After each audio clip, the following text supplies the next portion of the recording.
Hi everyone, hope you're doing well from wherever you're watching this channel, depending on your time zone. Now, during campaign, William Samoei Ruto tried by every means possible to create a perception that he is a presidential candidate who is a God-fearing person.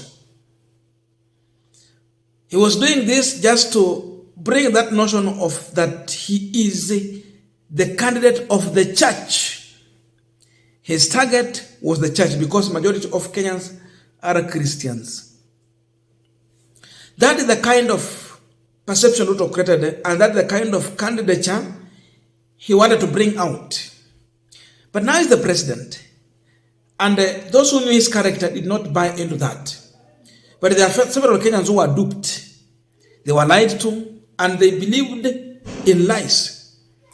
The perception created, it was selling for some people that Ruto is a God-fearing, that Ruto will work in the interest of God, to serve the people of God. But what happened after election? The church has run away from Ruto. Pastors, bishop, reverend, and the priest are distancing themselves from this kind of leadership, apart from few M-Pesa bishops who are still lying to Ruto. But the majority of pastors and men of God and women are coming out to reject Ruto. They are coming out to condemn the kind of leadership he is offering to this country. The most oppressing leader we have ever had as a country.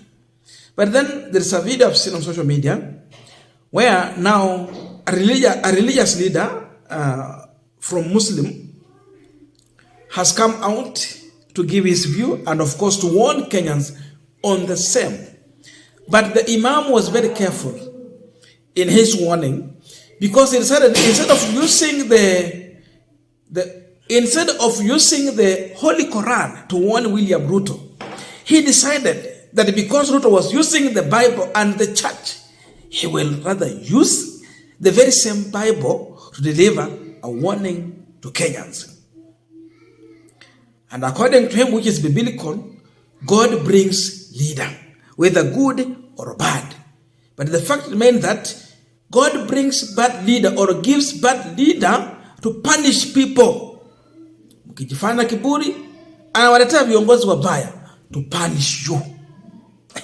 And how does this one happen? A bad leader, according to the Imam, he's going to tax your land, your food, your money, your air, your house, and make everything so much hard for everyone. Before we continue this discussion, just watch this video shortly and get the message from the Muslim leader. Of course, he's an Imam, delivering a strong message. This is not just for Christians, it's for all religion and even those who don't believe in any faith. The message is for all Kenyans. In the Bible, those who are reading the Bible, you know so well in one of the verses that God brings a leader, whether a good leader or a bad leader. He brings a bad leader to punish the citizenry, the people, and a bad leader reflects the nature of the citizens. It means if the citizens are bad, God brings a bad leader, and if the citizens are good, God brings a good leader. Now, of the bad leaders, the verse says he is going to tax everything of yours. He's going to tax your land, he will tax your food, he will tax your money, he will tax your air.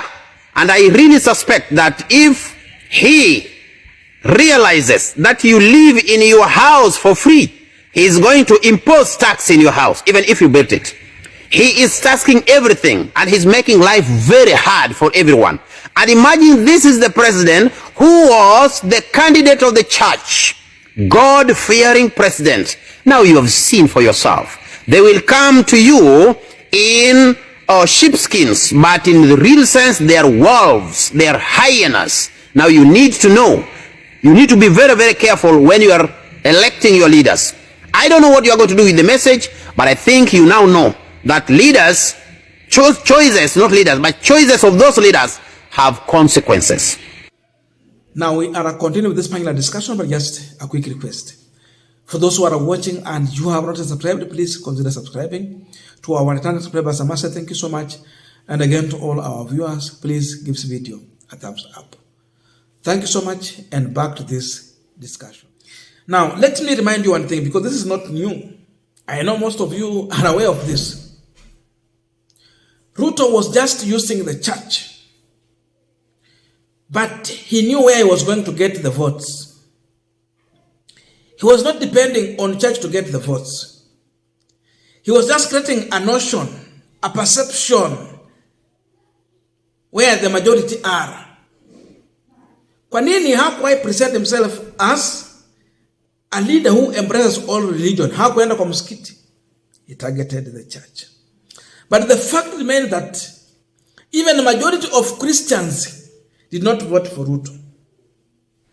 Hiyo mambo ni ya Chebukati and the three. Mambo ya Chebukati. 4 commissioners had different views, and the 3 agreed to sabotage Kenyans.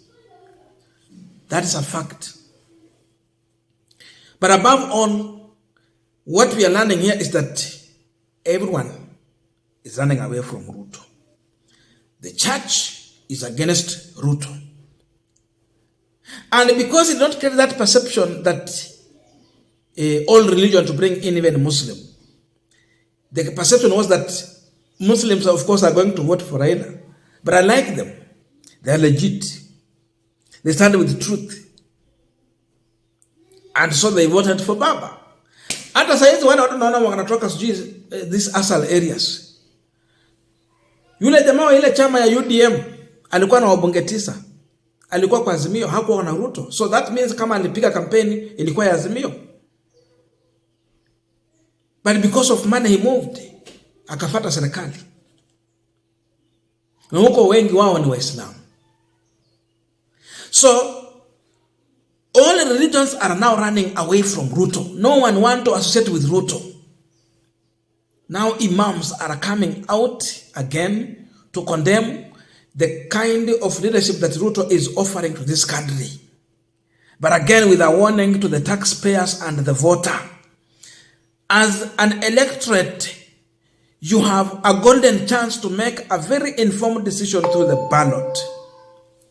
Let when the history will be written, you will not be found in an area or in a position where you supported a failed leader who oppressed people. Na Ruto ako hapo.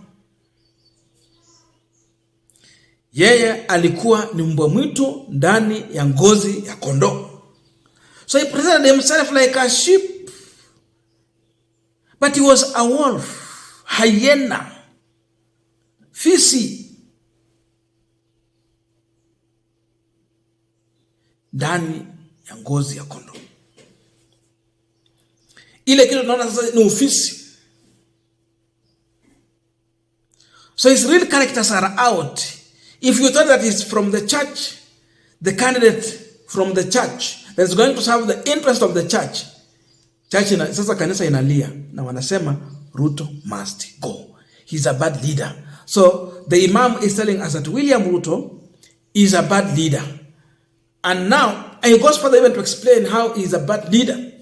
But again, the reason why he is in power, it is a punishment to Kenyans. So after this punishment, Kenyans should learn a lesson and teach William Ruto a political lesson to serve for one term, that he can be just a one-term president. Na mambo yaishia hapo. You cannot be a good leader when you are taxing our land. Now, our land is going to be taxed. Pale penye unakaa kwa shamba yako. In inheritance from our great grandfathers. This leader is taxing your food. He is doing so. Nimeona mahali wanasema hata miraa itapigwa tax. Tutaongelea hayo mambo. He is taxing your money. As you earn, you pay. And is doing it on a large scale. Mambo ya carbon credit imekuja. Now air is being taxed. And one of our viewers was giving me a deep understanding on the carbon credit to do with the handing over of a Mau forest, more than 60-something thousand hectares of land, just for carbon credit business. Wanasema hawa wanakuja. So there's nothing, hajawacha kitu chochote. Huyu Ruto amegusa kila mahali, akaumiza kila Mkenya, na akataka tuishi katika maisha ya tabu na shida, oppression. Hapo ndo Wakenya wako. So our warning is here. We have a bad leader because we failed. Maybe after voting, we don't insist to have the right leader in power. Raila anaweza kushinda kura, lakini pia kama hana msukumo ya wananchi ya kwamba unaimbia Raila kura, akuwa kwa peke yake, sauti yake haitasikika. Sivyo? So he need our voice. We have to ask for our rightful share in terms of we voted, let the right leader or the winner be the president and leaders. So Ruto is alone.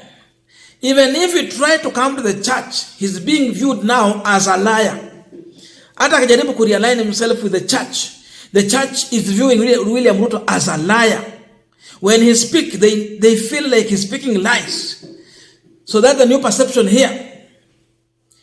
They know he's coming to lie or confuse people, but not to appeal to people and not to be truthful to his word. Unajua kuna Friends Church. Friends Church, they believe in one thing. That's why you see people like akina Musalia Mudavadi wakiapishwa awabebangi Biblia juu, ile mtu anashika Biblia hivi, wanainua tu mkono yao juu na wanaapa. The reason is that in a Friends Church, they believe in truth. For them, their word is their bond. What they speak should be true. So they need to be truthful. Because of that, they don't need to take an oath using the Bible or any other book, but to believe in their word and do what they have said.